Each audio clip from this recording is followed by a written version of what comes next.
So I'm Beth Hemmings with the Vita Squad. We are here at Bluedot 2018 and joining me is James Thompson, Professor of Applied and Social Theatre at the University of Manchester. Hello, James. Hello, good to see you. You too. So tell us, first bit of advice for students who are already at university. How can students begin big? I think it is absolutely vital that students realise that they are in an amazing city if they're here in Greater Manchester. And I think there's opportunities all around the city to get involved, not only in student activities, but activities as citizens of Manchester.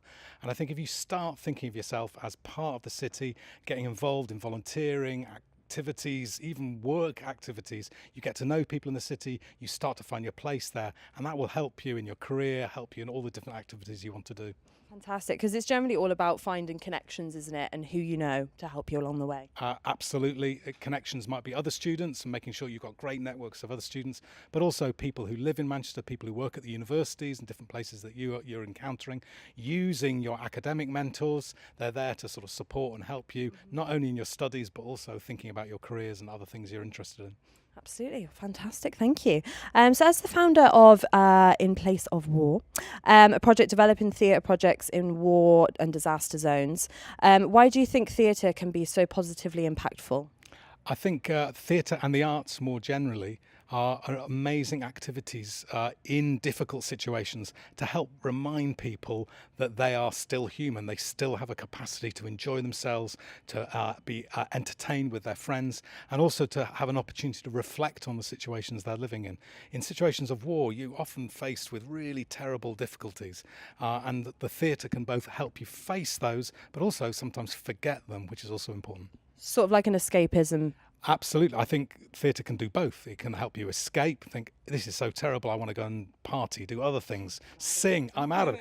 But also it can make you reflect on it, use the theatre and use your art to criticise and to be critical of the situation.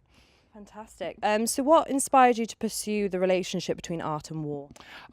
I've always done theatre outside theatres in different communities, in different places. And I really was involved in this work principally because I was invited into Sri Lanka by the UN to do some work with young people who were affected by the civil war. And as soon as I arrived there, I was starting to do my work, but I immediately met loads of artists, visual artists, playwrights, dancers, poets.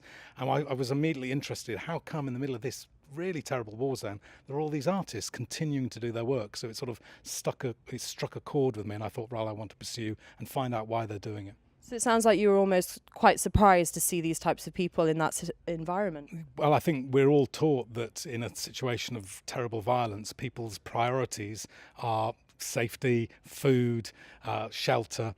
But actually what I noticed, that those things of course were people's priorities, but actually they were also prioritising singing, dancing, writing, poetry, expressing themselves. And that's what I was really intrigued by. Why do they still prioritise that? Yeah, well, personally, I believe it's just such an important outlet, as you said, for that sort of escapism and just realising what is important. So art definitely enables that, doesn't it? Absolutely. I think art is about giving you an opportunity to express yourself, giving you an opportunity to remind yourself that you aren't just defined by those terrible things that are happening. You can actually still go out and enjoy yourself and be a regular human being. Still live your life. You can do that, yeah. So you're talking about Sri Lanka. What has been the biggest challenge perhaps there, setting up theatre programmes in quite unsustainable environments, or, just otherwise? Some of the biggest challenges are, you use the word sustained. And some of the biggest challenges is trying to sustain the work over the long term. People move, people get displaced, people become refugees, and trying to hold on to the idea that we can develop a sustained arts project in those situations is, of course, really difficult. You'll return to one place, people have moved on, people are different.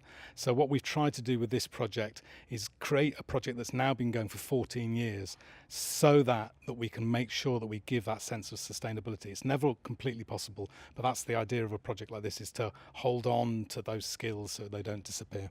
And just ensure that people realise that those outlets are always there for them. Absolutely, yeah. Brilliant. So your work is pretty rewarding by the sounds, but what has been sort of like your personal highlight of your career in helping people? That's a very difficult question. I think the time I was working in Sri Lanka over the doing that work for sort of 5-10 years. They developed a network of artists in Sri Lanka who then started sustaining themselves, developing their own skills, and seeing that network flourish in a very, very difficult situation I thought was fantastic. So it's actually seeing artists who suddenly, from being quite isolated or separated from their peers, get that opportunity to share their knowledge or have a platform. That's been really fantastically satisfying. Oh, wonderful. So how can artists be part of the solution in areas of conflict? That's a great question. I think sometimes artists are part of the problem. Do you think why? I think some artists obviously use their art for really bad things. There's not just, not all artists are wonderfully nice people. There are plenty of artists who might be racist. There are artists who do terrible things. So I think I think it is really important that the arts community themselves see themselves as part of the solution. There's a history in this country, in the UK, of Rock Against Racism, a whole range of really amazing artists coming together with really important messages, with really important campaigns. And I think one thing we should be doing is encouraging artists to take a more active role in some of the more positive, sort of progressive areas of social life. How do you think this sort of change of mindset can be applied?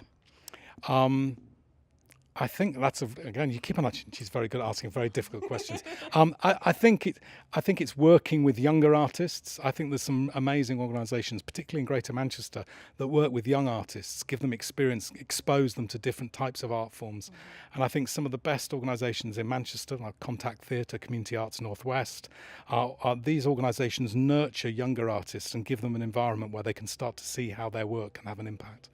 So then they come to realise that, okay, so I'm doing work that could actually change the world. Yeah, I think artists should be ambitious. I think young people should be. They are ambitious, but they should absolutely be ambitious about the sort of work they do.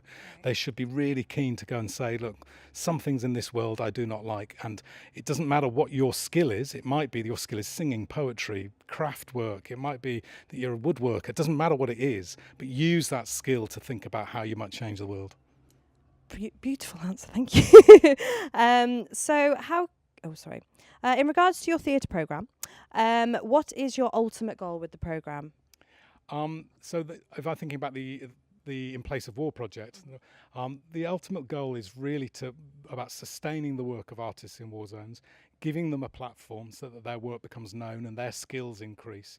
But also there's a sort of third element, which is an educational element, is supporting younger artists so that they can actually start to develop their work as a profession. In many situations, people might be really talented artists, but there is just no vehicle through which they can actually have that as part of their sort of professional life. So that part is a really crucial part of the In Place of War project today. So just sort of moulding them from the start of their careers. Yeah, and giving them the sort of skills and giving them the opportunities to work out how do you, as a young person in this particular area, how do you create a festival? Right. What is it?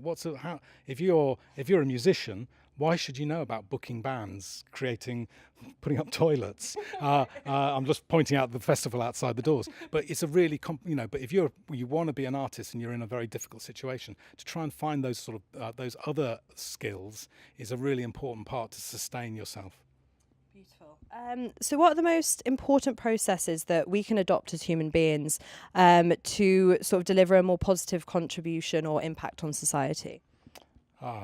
This is one of the hardest interviews. You're what I think there is. I think one thing that we live in a world at the moment where people are often taught to be a little bit selfish, to go out and make a difference yourself, be your person, self-express, and I think actually we need to do a little bit of the opposite of that.